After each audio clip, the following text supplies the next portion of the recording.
ഈ നവകേരള സദസ് ഇപ്പോൾ ആലപ്പുഴ ഭാഗത്ത് നടന്നുകൊണ്ടിരിക്കുകയാണ്. നമ്മൾ കഴിഞ്ഞ ദിവസങ്ങളിലൊക്കെ തന്നെ കാണുന്നുണ്ട് ഈ മുഖ്യമന്ത്രിയുടെ വാഹനത്തിന് നേരെ അല്ലെങ്കിൽ മുഖ്യമന്ത്രിയുടെ വാഹനത്തിന് നേരെയൊക്കെ തന്നെ ഈ പ്രതിഷേധം നടത്തുന്ന യൂത്ത് കോൺഗ്രസ് പ്രവർത്തകരെ തല്ലിച്ചതയ്ക്കുന്ന രീതികളൊക്കെ തന്നെ. അത് ഗൺമാൻ വരെ ഇറങ്ങി തല്ലിച്ചതയ്ക്കുകയാണ്. മുഖ്യമന്ത്രിയുടെ ഗൺമാൻ വരെ ഇറങ്ങി തല്ലിച്ചതയ്ക്കുന്ന കാഴ്ചകളൊക്കെ തന്നെ നമ്മൾ കണ്ടു. മറ്റൊന്ന് എന്ന് പറയുന്നത് കരുവന്നൂർ കേസ് തന്നെയാണ്. അതിൽ ഇപ്പോൾ ഏറ്റുമുട്ടൽ തുടർന്നിരിക്കുകയാണ് ഇഡിയും ക്രൈംബ്രാഞ്ചും. കൊച്ചിയിൽ നിന്നുള്ള ഇന്നത്തെ ഏറ്റവും പ്രധാനപ്പെട്ട വാർത്ത എന്ന് പറയുന്നത് ഈ കരുവന്നൂർ കേസ് തന്നെയാണ്. ഇഡിക്ക് രാഷ്ട്രീയ ലക്ഷ്യമുണ്ട്, വിശുദ്ധ പശു അല്ല എന്നൊക്കെ തന്നെ ക്രൈംബ്രാഞ്ച് പറയുന്നുണ്ട്. സംസ്ഥാന ഭരണ പാർട്ടിയിലേക്ക് എത്തുന്ന അന്വേഷണം തടസ്സപ്പെടുത്താൻ ക്രൈംബ്രാഞ്ച് ശ്രമിക്കുന്നുവെന്നാണ് ഇഡിയുടെ വാദം. ഈ വാർത്തകളൊക്കെ തന്നെ നൽകാനായിട്ട് രേഷ്മ ബാബു ചേരുന്നുണ്ട്. Reshma, good morning. ഈ ഇഡിയുടെ വാദങ്ങളെയൊക്കെ തന്നെ മാറ്റിമറിക്കുവാൻ വേണ്ടിയിട്ടായിരുന്നു ക്രൈംബ്രാഞ്ച് കഴിഞ്ഞ കുറേ ദിവസങ്ങളായിട്ട് നടക്കുന്നു. പക്ഷെ അതൊക്കെ തന്നെ ഈ ക്രൈംബ്രാഞ്ച് ഇപ്പോൾ നടത്തുന്ന ഈ വാദങ്ങളൊക്കെ തന്നെ പാളുന്ന കാഴ്ചയാണ് കാണാൻ കഴിയുന്നത്.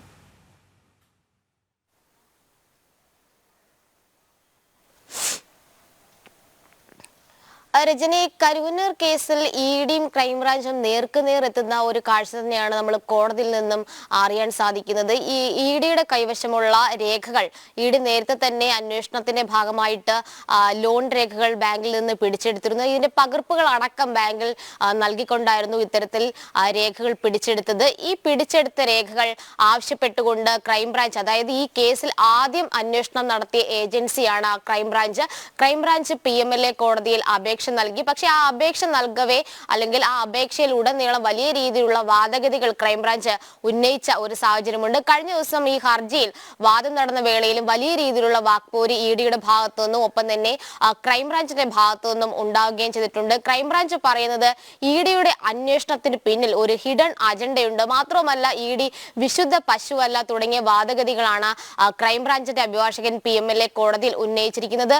എതിർവാദഗതികൾ ഇഡിയുടെ അഭിഭാഷകനിൽ നിന്ന് ഉണ്ടാകുകയും ചെയ്തിട്ടുണ്ട്. പ്രത്യേകിച്ച് ക്രൈംബ്രാഞ്ചിന്റെ ഇത്തരം ഒരു ആവശ്യം, അതായത് ഇഡി പിടിച്ചെടുത്തിട്ടുള്ള അന്വേഷണ രേഖകൾ വേണമെന്ന ക്രൈംബ്രാഞ്ചിന്റെ ആവശ്യം, അത് സദുദ്ദേശത്തോടു കൂടിയല്ല. പ്രത്യേകിച്ച് ഈ കരുവന്നൂർ കേസിൽ ആ കേസിന്റെ അന്വേഷണം നിലവിൽ സംസ്ഥാന ഭരണതലത്തിലുള്ള ഉന്നതരിലേക്ക് എത്തുന്ന ഒരു സാഹചര്യമുണ്ട്. ഈ സാഹചര്യത്തെ തടയിടുക എന്നുള്ള ഒരു ഉദ്ദേശം കൂടി ഇത്തരത്തിൽ രേഖകൾ ആവശ്യപ്പെട്ടുകൊണ്ടുള്ള ക്രൈംബ്രാഞ്ചിന്റെ ഈ അപേക്ഷയുടെ പിന്നിലുണ്ട് എന്നുള്ള വാദഗതിയും ഇഡി ഉയർത്തുന്നുണ്ട്. എന്തായാലും ക്രൈംബ്രാഞ്ചിന്റെ ഈ ഒരു ആവശ്യം അല്ലെങ്കിൽ വാദഗതികൾ എന്ന് പറയുന്നത് ഇഡിയുടെ അന്വേഷണം തടസ്സപ്പെടുത്തുക എന്നുള്ള ഒരു ലക്ഷ്യത്തിന്റെ അടിസ്ഥാനത്തിലാണെന്നും അഭിഭാഷകൻ കഴിഞ്ഞ ദിവസം തന്നെ PMLA കോടതിയിൽ വ്യക്തമാക്കിയിരുന്നു. എന്തായാലും രണ്ട് അന്വേഷണ ഏജൻസികൾ, ഒന്നൊരു സംസ്ഥാന ഏജൻസിയാണ്, മറ്റൊന്നൊരു കേന്ദ്ര ഏജൻസി. അതുകൊണ്ട് തന്നെ രണ്ട് ഏജൻസികളും PMLA കോടതിയിൽ നടത്തുന്ന വാദഗതികൾക്ക് അത്ര കണ്ട് പ്രസക്തിയുണ്ട്. പ്രത്യേകിച്ച് ഈ കേസിൽ നിലവിൽ പിടിച്ചെടുത്തിട്ടുള്ള 124 ലോൺ രേഖകളാണ്. അത് ഇഡിയുടെ കൈവശമുണ്ട്. പക്ഷേ അതിന്റെ പകർപ്പുകൾ നേരത്തെ തന്നെ ഈ ബാങ്ക് അധികൃതർക്ക് കൈമാറുകയും ചെയ്തിരുന്നു. ക്രൈംബ്രാഞ്ച് ആദ്യഘട്ടത്തിൽ 94 രേഖകളാണ് പിടിച്ചെടുത്തത്. പക്ഷേ അതിന്റെ പകർപ്പുകൾ കൈമാറിയിരുന്നുമില്ല. ക്രൈംബ്രാഞ്ച് മറ്റൊരു വാദഗതി കൂടി പറയുന്നുണ്ട്. ആദ്യം ഈ കേസ് അന്വേഷിച്ച ഏജൻസിയാണ് തങ്ങൾ. അതുകൊണ്ട് ഇഡി പിടിച്ചെടുത്തിട്ടുള്ള ഈ അന്വേഷണ രേഖകൾ, അതിന്റെ തെളിവിന്റെ ശക്തി, അത് ശക്തമായിരിക്കേണ്ടതിന്റെ ആവശ്യകത ഈ ക്രൈംബ്രാഞ്ചിന്റെ ഈ ഒരു അന്വേഷണത്തിലുമുണ്ട്. അതുകൊണ്ട് തന്നെ ഇഡിയുടെ കൈവശമുള്ള രേഖകൾ തങ്ങൾക്ക് വേണമെന്നുള്ള ഒരു ആവശ്യം, ആ ഒരു വാദഗതി ഉയർത്തിക്കൊണ്ടും ക്രൈംബ്രാഞ്ച് PMLA കോടതിയിൽ ഉന്നയിച്ചിട്ടുണ്ട്. എന്തായാലും കഴിഞ്ഞ ദിവസം വലിയ രീതിയിലുള്ള ഒരു വാക്പോരുണ്ടായ ഒരു സാഹചര്യമുണ്ട്. കേസ് വിശദമായിട്ടുള്ള ഒരു വാദത്തിന് ഈ മാസം 21 മാറ്റുകയാണ് ഉണ്ടായിട്ടുള്ളത്. എന്നാലും 21 ഈ ക്രൈംബ്രാഞ്ച് പറയുന്നുണ്ട് തങ്ങളാണ് ഈ കേസ് ആദ്യം അന്വേഷിച്ചതെന്ന്. അതിൽ തന്നെ കൃത്യമായ രേഖകളില്ല, തെളിവുകളൊന്നും തന്നെ ശേഖരിച്ചിട്ടില്ല. പിന്നെ എന്തിന്റെ അടിസ്ഥാനത്തിലാണ് ഇഡി ഈ അന്വേഷണവുമായിട്ട് മുന്നോട്ട് പോകുമ്പോൾ, കൃത്യമായ അന്വേഷണവുമായിട്ട് മുന്നോട്ട് പോകുമ്പോൾ, അല്ലെങ്കിൽ രണ്ടാം ഘട്ടത്തിലേക്ക് കടന്നിരിക്കുകയാണ് ഈ അന്വേഷണമൊക്കെ തന്നെ ഇഡിയുടെ, അപ്പോഴും എത്തിച്ചേർന്നിരിക്കുന്നത് ഈ കേസ് എന്ന് പറയുന്നത് ഉന്നത CPM നേതാക്കളിലേക്കൊക്കെ തന്നെയാണ്, വ്യവസായികളിലേക്കൊക്കെ തന്നെയാണ്. ആ ഒരു ഘട്ടത്തിൽ അന്വേഷണം എത്തി നിൽക്കുമ്പോൾ എന്തിനാണ് ഇങ്ങനെ ഒരു വാക്പോര് ക്രൈംബ്രാഞ്ച് നടത്തുന്നത് ഇഡിയോട് എന്നാണ് ചോദ്യം വരുന്നത്.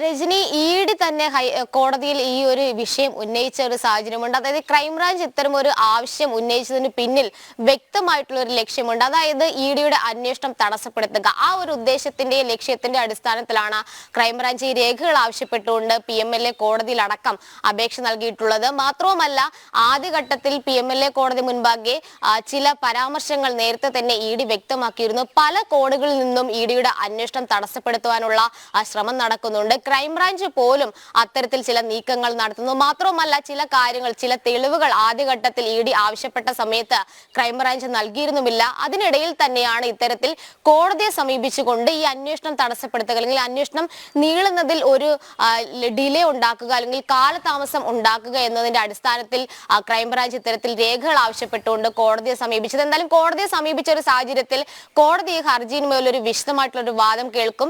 ഈ തെളിവുകൾ കൊടുക്കണമോ വേണ്ടയോ അല്ലെങ്കിൽ ഈ രേഖകൾ നൽകണമോ വേണ്ടയോ എന്ന കാര്യത്തിൽ കോടതിയാണ് ഒരു അന്തിമ തീർപ്പിലേക്ക് എത്തുക. സ്വാഭാവികമായിട്ടും ഇ ഡിയുടെ കൈവശമുള്ള രേഖകൾക്ക് വലിയ പ്രാധാന്യമുണ്ട്, തെളിവുകളാണ്.